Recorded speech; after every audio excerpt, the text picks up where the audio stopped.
बिस्मिल्लाहिर्रहमानिर्रहीम। नाज़रीन अस्सलाम वालेकुम, मैं हूं इमरान वसीम। आज के प्रोग्राम में सबसे पहले हम बात करेंगे पाकिस्तान तहरीक-ए-इंसाफ के सेक्रेटरी जनरल सलमान अकरम लाडर साहब की। कानूनदान हैं, लीगल एक्सपर्ट हैं, कॉन्स्टिट्यूशन एक्सपर्ट हैं। आज उन्होंने एक प्रेस कॉन्फ्रेंस की है। उस प्रेस कॉन्फ्रेंस का एक नुक्ता है जिस पर इस प्रोग्राम में हम मुख्तसर सी डिबेट करेंगे, मुख्तसर सी डिस्कशन करेंगे और उसके बाद हमारे प्रोग्राम की जो दीगर अहम ख़बरें हैं, जिनके हेडलाइन, जिनके टाइटल्स थंबनेल पे आपने पढ़े हैं, जिसमें सबसे अहम ख़बर कि पॉलीग्राफिक टेस्ट से इनकार, मोहसिन नकवी का बड़ा फ़ैसला, काजी का फ़ैसला इमरान खान की एटीएम के गले पड़ गया और जो बाकी ख़बरें हैं उनकी तफसीलात आगे चल के आपकी खिदमत में पेश करेंगे।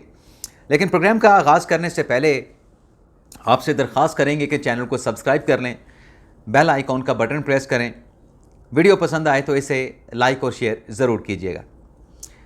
कल नाजरीन यानी गुज़िश्ता रोज़ जो PP 52 समड़ियाल में पंजाब असम्बली का जो इलेक्शन हुआ, उसमें तहरीक-ए-इंसाफ को जो कैंडिडेट है वो बड़े मार्जिन के साथ नून लीग के मुकाबले में हार गया।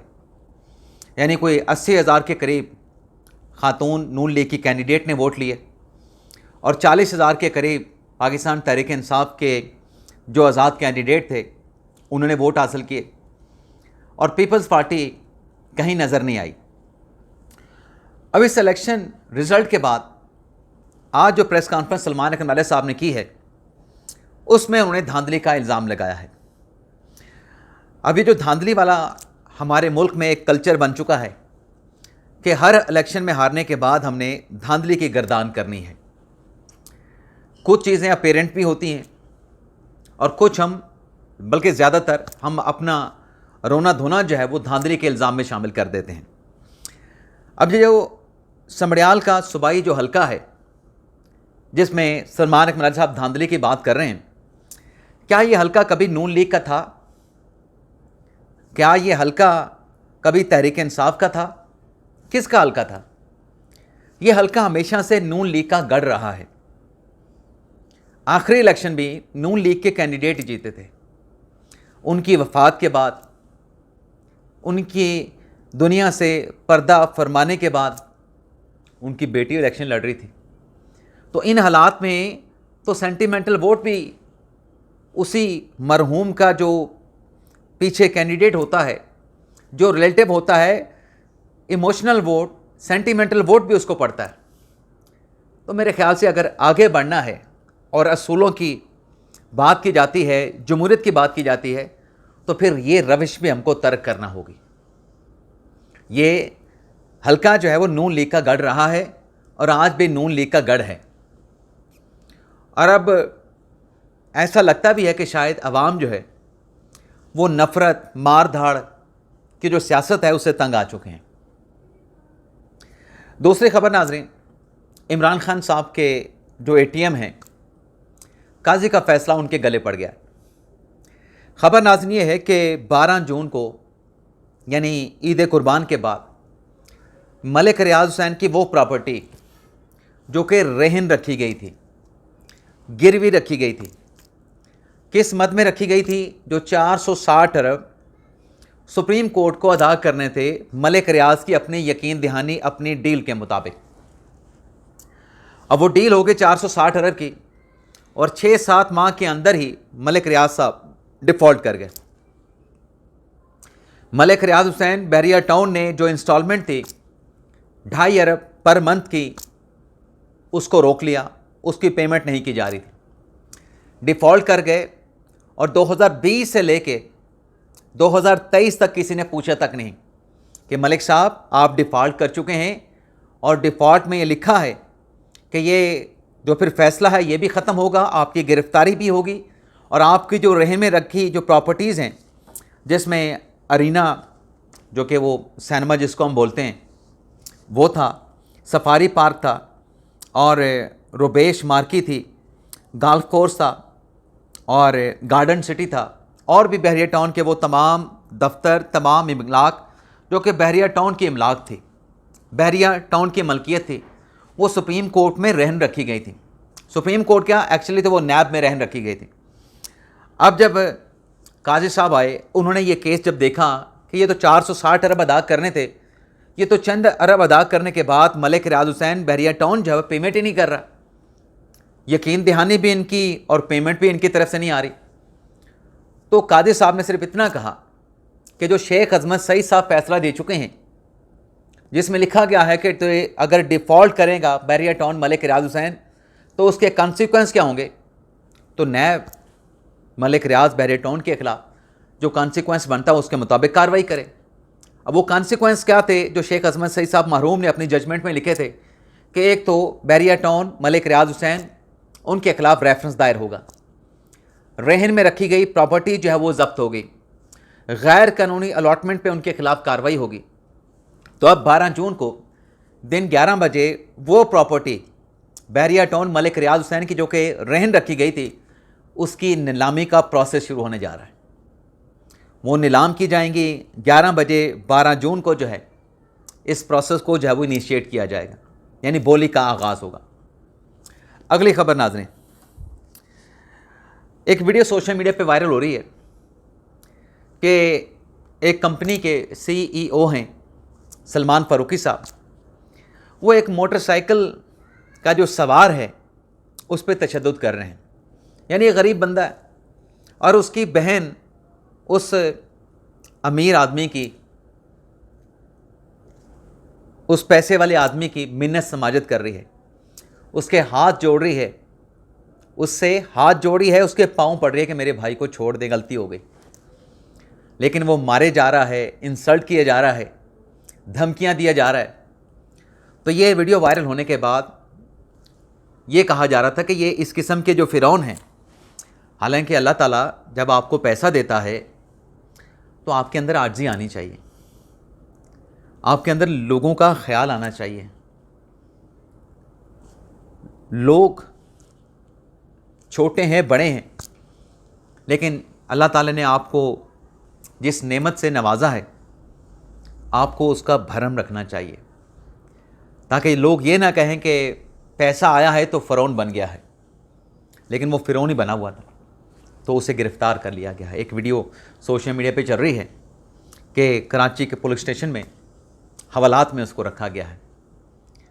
अब रिपोर्ट की हद तक तो ठीक है, गिरफ़्तारी हो गई है और बड़ी गिरफ़्तारी है, बड़े मगरमच्छ को, बड़ी मछली को पकड़ा गया है, लेकिन शायद अल्लाह करे ऐसा ना हो कि ये दिखावा ना हो।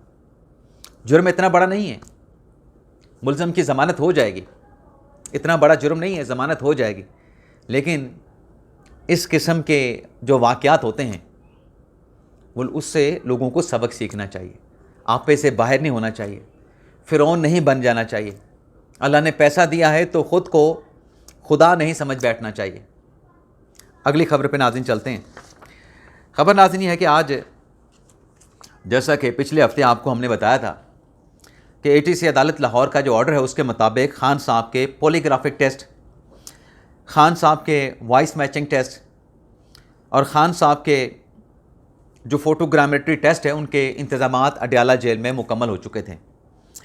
आज लाहौर से टीम आती है DSP आसिफ जवेद साहब की सरबराही में, जिसमें उनके साथ 3 इंस्पेक्टर होते हैं, मोहम्मद तसद्दुक, इंस्पेक्टर मोहम्मद सलीम और इंस्पेक्टर नवीद। अब ये टीम जब खान साहब का टेस्ट करने के लिए आती है, 11 मुकदमात हैं 9 मई के। उन 11 मुकदमात में ATC अदालत लाहौर ने खान साहब के तीनों टेस्ट करवाने का क्यों हुक्म दिया कि जो शवाहिद हैं, काबिल कबूल शवाहिद कौन से हैं और बोगस शवाहिद कौन से हैं, उसमें एक तकसीम करने में, फ़र्क जानने में मदद मिलेगी। लेकिन खान साहब जो कि पहले भी 3 मरतबा इनकार कर चुके थे, आज एक मरतबा फिर खान साहब ने ये तीनों टेस्ट करवाने से इनकार कर दिया है। अब ये वही खान साहब हैं जो माजी में शरीफ ख़ानदान को ताना देते थे कि अगर चोरी नहीं की तो तलाशी देने में क्या हर्ज है। तो खान साहब कहते हैं कि 9 मई फॉल्स फ्लैग ऑपरेशन है, 9 मई साजिश है, कभी लंदन साजिश है, कभी न जाने कौन सी साजिश है, CCTV फुटेज जो है वो चुरा ली गई, छुपा ली गई। तो खान साहब यही बातें जो सोशल मीडिया पे बताते हैं, यही बातें, मतलब आपसे सवाल होना है ना कि खान साहब 9 मई को आपके ऊपर ये इल्ज़ाम है, इसका जवाब दें। आप अपने जवाब में यही बताएं, इमरान खान साहब सादिक और अमीन का टाइटल सुप्रीम कोर्ट से लेके जो दावा करते हैं, तो खान साहब यही बता देना कि फॉल्स फ्लैग ऑपरेशन था, और कोई जवाब ना दें कि हमारे खिलाफ किया गया, सीसीटीवी फुटेज लेके आए, ये लंदन साजिश थी, लंदन प्लान था, यही बातें बता देना। वैसे मीडिया के साथ अडयाला जेल में गुफ्तगू करते हुए तो बताते हैं ना, अपने जो रुफ़का मुलाकात के लिए जाते हैं उनको भी यही बताते हैं। तो ये बताने में हर्ज क्या है? ज़बरदस्ती तो इसमें होनी नहीं। पॉलीग्राफिक मशीन पे वॉइस मैचिंग का टेस्ट तो इतना है कि खान साहब की वॉइस का चंक लेना। फोटोग्रामेट्री टेस्ट ये है कि खान साहब की एक पिक्चर बनानी है, और जो पॉलीग्राफिक टेस्ट है उसमें उस मशीन पे शायद खान साहब को बिठा के सवालात पूछे जाएंगे। खान साहब का जो बयानिया है 9 मई के हवाले से, खान साहब कुछ ना बताएं, अपना नैरेटिव ही दोहरा दें। तो ये नैरेटिव दोहराने में क्यों खान साहब को डर लग रहा है? किस चीज़ का खौफ है? सादिक और अमीन बंदे को तो कोई खौफ नहीं होना चाहिए, लेकिन खान साहब ने इनकार कर दिया। अब पुलिस ये कह रही है कि जब बार बार ये इनकार किया जाएगा तो तफ्तीश कैसे मुकम्मल होगी? जब तफ्तीश नामुकम्मल होगी तो अदालत में चलान कैसे दाखिल किया जाएगा? खान साहब को दरअसल उनकी लीगल टीम ने मशवरा दिया कि आपने टेस्ट नहीं करवाने हैं। अब देखते हैं, 9 जून को अदालत में रिपोर्ट पेश करनी है लाहौर की पुलिस ने कि खान साहब के टेस्ट हुए, खान साहब के टेस्ट नहीं हुए, खान साहब ने इनकार किया तो क्यों इनकार किया, सारी रिपोर्ट वहाँ पे पेश की जाएगी। लेकिन अभी दिन हैं, अभी मंगल को भी ट्राई किया जाएगा, वेंसडे को भी ट्राई किया जाएगा, थर्सडे को भी ट्राई किया जाएगा खान साहब को कि शायद वो राज़ी हो जाएं। लेकिन सादिक और अमीन, इमरान खान अपने मीडिया पे लगाए गए जो इल्ज़ामात है, यानी अंदाज़ा कर लें, इंसान सोचने पे मजबूर हो जाता है कि जो मैं कह रहा हूँ वो उस मशीन के ऊपर दोहराने के लिए तैयार नहीं है। अब इससे आप अंदाज़ा कर लें कि क्यों नहीं दोहराना चाहते, क्यों नहीं बताना चाहते। बयानिया तो खान साहब का अपना है, जो कुछ कहेंगे लिखा तो वही जाएगा, जो कुछ कहेंगे रिकॉर्ड तो वही होगा, उसको ना कोई तब्दील कर सकता है, उसमें ना कोई कमी कर सकता है, ना तख्फीफ हो सकती है, ना कोई इजाफा हो सकता है। अगली खबर नाज़रीन, मोहसिन नकवी साहब ने क्या फ़ैसला किया? मोहसिन नकवी साहब ने नाज़रीन ये फ़ैसला किया है, पाकिस्तान क्रिकेट बोर्ड के चेयरमैन हैं। एक तो आप तमाम देखने वालों को बहुत बहुत मुबारक हो, हमने अरशद नदीम की बात तो की लेकिन पाकिस्तान क्रिकेट टीम की बात नहीं की। बांग्लादेश की टीम पाकिस्तान के दौरे पे आई थी और पाकिस्तान की टीम ने, बेशक बांग्लादेश थी और यही बांग्लादेश है जो कुछ महीनों पहले पाकिस्तान से टेस्ट सीरीज जीत के गई थी, लेकिन पाकिस्तान ने बांग्लादेश के ख़िलाफ़ एक नई टीम के साथ, नई बैटिंग लाइन के साथ और तकरीबन नई बॉलिंग लाइन के साथ 3-0 के साथ यानी वाइट वॉश किया है बांग्लादेश को।